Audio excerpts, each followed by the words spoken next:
बड़ी खबर सामने आ रही है। बिल्किस बानो मामले में सुप्रीम कोर्ट से बड़ी राहत दी गई है। दिल्ली से इस वक्त की ये बड़ी खबर है, जहां बिल्किस बानो मामले में सुप्रीम कोर्ट से बड़ी राहत मिली है। और दिल्ली से इस वक्त की ये बड़ी खबर सामने आ रही है, जहां बिल्किस बानो मामले में सुप्रीम कोर्ट से बड़ी राहत दी गई है।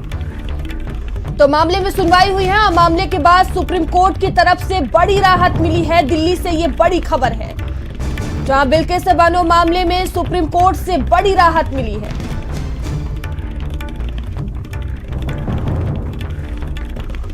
तो दिल्ली से ये खबर है, जहां बिल्किस बानो मामले में सुप्रीम कोर्ट से बड़ी राहत मिली है। इस वक्त ये बड़ी खबर सामने आ रही है।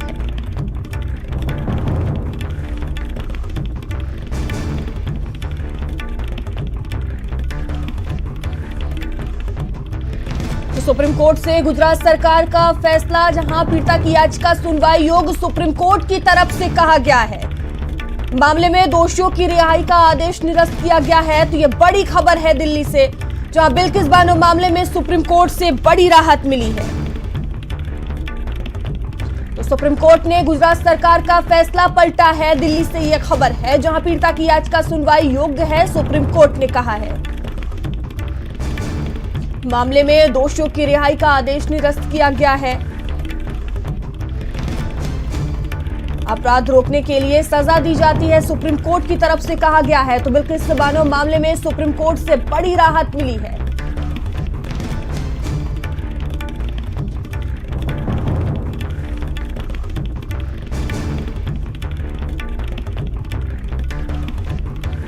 तो मामले में दोषियों की रिहाई का आदेश निरस्त किया गया है। अपराध रोकने के लिए सजा दी जाती है, सुप्रीम कोर्ट ने कहा है।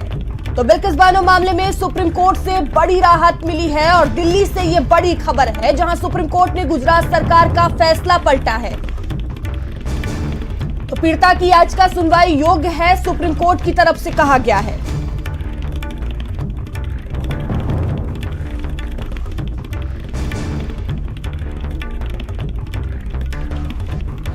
अपराध रोकने के लिए सजा दी जाती है, सुप्रीम कोर्ट ने कहा है। पीड़िता की तकलीफ का एहसास हो।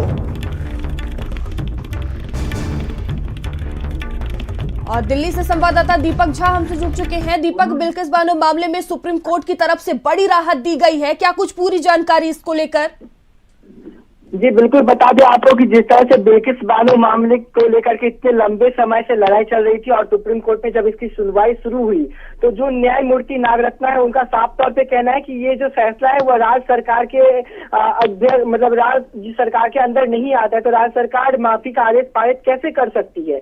अतः माफी के आदेश को रद्द किया जाना चाहिए। और जिस तरह से बिल्किस बानो का जो ये मामला है, 2002 में जब गुजरात दंगा हुआ था और उस दंगे के दौरान जिस तरह से बिल्किस बानो के साथ ये दुर्व्यवहार हुआ था, जिस तरह से उनके साथ एक बोल सकते गंभीर जो दुर्व्यवहार था उनके साथ हुआ था, वो कहीं ना कहीं देखने को मिला था। जिसके बाद वो लगातार 22 साल तक ये लंबी लड़ाई चली थी। और जब सुप्रीम कोर्ट ने उन सभी आरोपी 11 आरोपी को आजीवन कारावास का फैसला सुनाया था, उसके बाद गुजरात सरकार ने उनके जो सजा थी उसको कहीं ना कहीं कम करवा करके उनको माफी दिलवाने की कोशिश भी की थी, जिसको लेकर के सुप्रीम कोर्ट ने साफ तौर पे सवाल भी खड़ा किए थे कि आखिर गुजरात सरकार क्यों इन तमाम जो 11 अपराधी हैं, 11 जो आरोपी हैं, उनको क्यों माफी दिलवाना चाहते हैं, क्यों उनका सजा कम करवाना चाहते हैं। इस पर गुजरात सरकार से सवाल भी पूछा गया और जिसको लेकर के आज तकरीबन 10:30 बजे से सुनवाई भी शुरू की गई थी। और सुनवाई के दौरान एक बड़ा फैसला आया है सुप्रीम कोर्ट की तरफ से। सुप्रीम कोर्ट ने साफ तौर पे कह दिया है कि ये जो फैसला है वो राज्य सरकार के अंदर नहीं आता है। तो जो माफी का जो आदेश पारित किया गया वो कहीं ना कहीं रद्द किया गया। और जो तमाम जो 11 अपराधी थे, जो 11 आरोपी हैं, जो बिल्किस बानो मामले में अपराधी घोषित किए गए थे, उनका जो फैसला जो कोर्ट सुनाई थी, जो सजा उन्हें दिया गया था, वो सजा बरकरार रहेगा। उनका जो उम्र कैद की जो सजा थी वो कायम रहेगा। तो कहीं ना कहीं एक राज्य सरकार को ये जो 11 अपराधी थे उनको एक बड़ा झटका भी लगा है सुप्रीम कोर्ट से।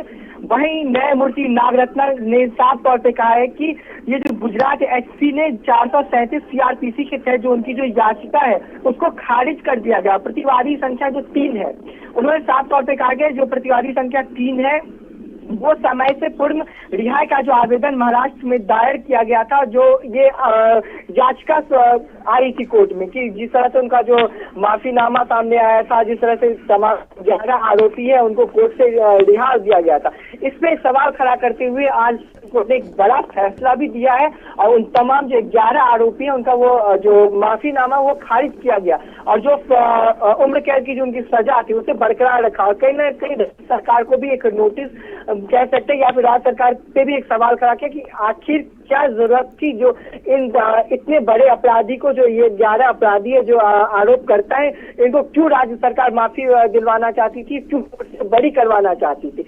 इसको लेकर के तमाम आज जो कोर्ट बहस भी छिड़ी थी, दोनों जो जज थे उन दोनों जज के सहमति से ये बड़ा फैसला लिया गया है। और बिल्किस बानो मामले में ये आज का सब एक बड़ा ही ऐतिहासिक फैसला है, क्योंकि बिल्किस बानो का मामला 2002 से ये मामला चल रहा है। 2002 से लेकर के ये इंसाफ की लड़ाई लड़ते 2024 तक आ पहुंचा है और 2024 में कहीं ना कहीं उन्हें कह सकते हैं कि उन्हें न्याय भी मिला है। और जिस तरह से बिल्किस बानो के जो अपराधी हैं उनको अब कोर्ट ने साफ तौर पे कह दिया है कि जो उन्हें सजा मिली थी वो सजा बरकरार रहेगी और जिस तरह से राज्य सरकार ने उन्हें माफी दिलवाने की जो सिफारिश की थी उसे पूर्ण तरह से रद्द किया जाता है। जी धन्यवाद हमसे जुड़ने के लिए, तमाम जानकारियों के लिए।